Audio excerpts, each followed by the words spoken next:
Good morning, everyone. This is Stephen, the LA Freeway Gardener.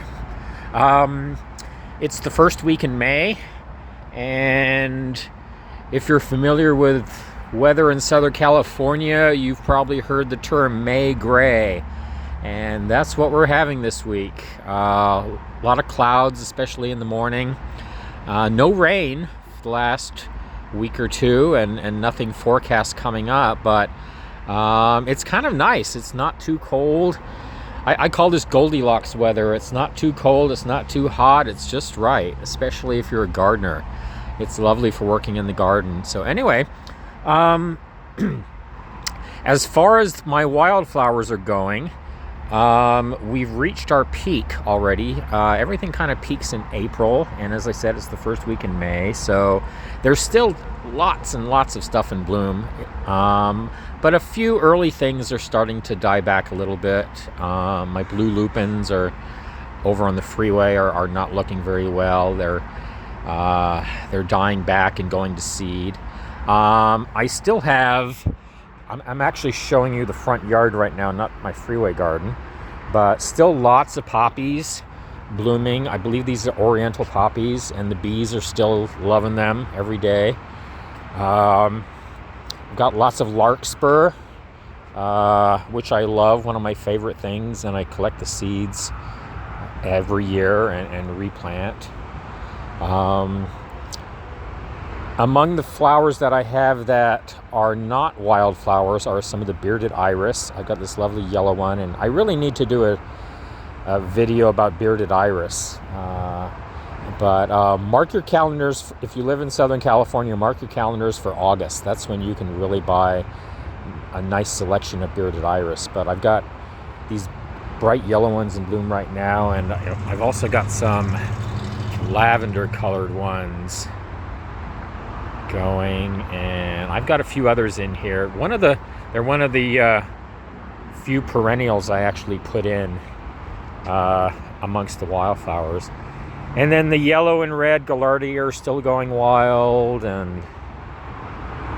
But the plant that I wanted to talk about today is actually growing on my parkway, and it's down at the end. If you look in my garden, you see that I really love and favor yellow and orange, and then also purples and blues. And one of the plants I want to show you today it's a blue one.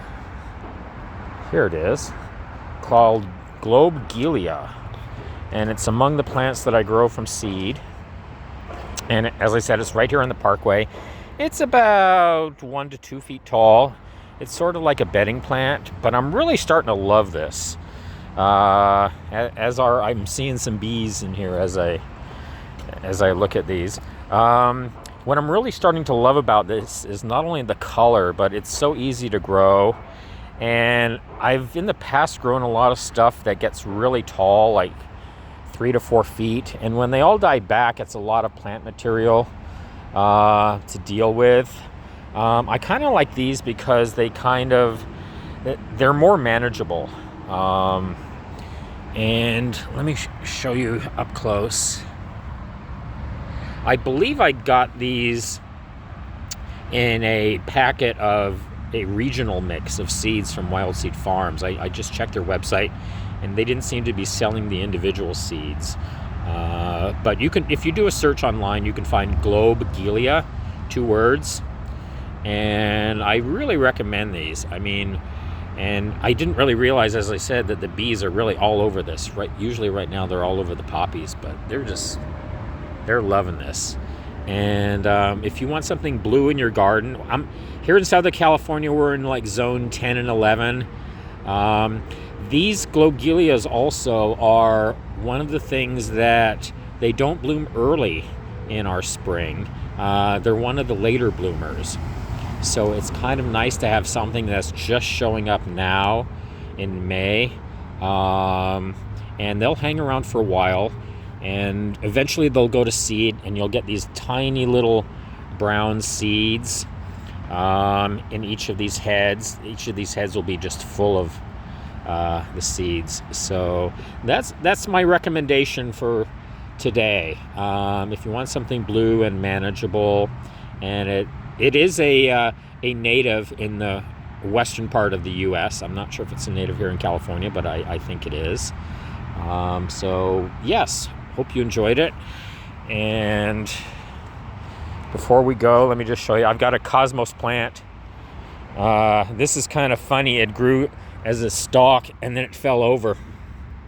And so it's blocking my neighbor's driveway. But my neighbor doesn't use this driveway. He parks on the street, so he doesn't mind. If he did, I'd take it out. But yeah, always something kind of amusing and surprising when it comes to gardening. You can see the scarlet flax are still in bloom. The annual cosmos. We've got some California poppies. More of the Globe Gilia. I've got an oriental milkweed. And what else on this side? The verbena is doing really nicely. And across the street, the freeway garden is also really blooming. Combination of perennials, and this is from my Adopt a Highway with Caltrans. So anyway, that's it, guys. So have a great day. Thanks for watching. Bye.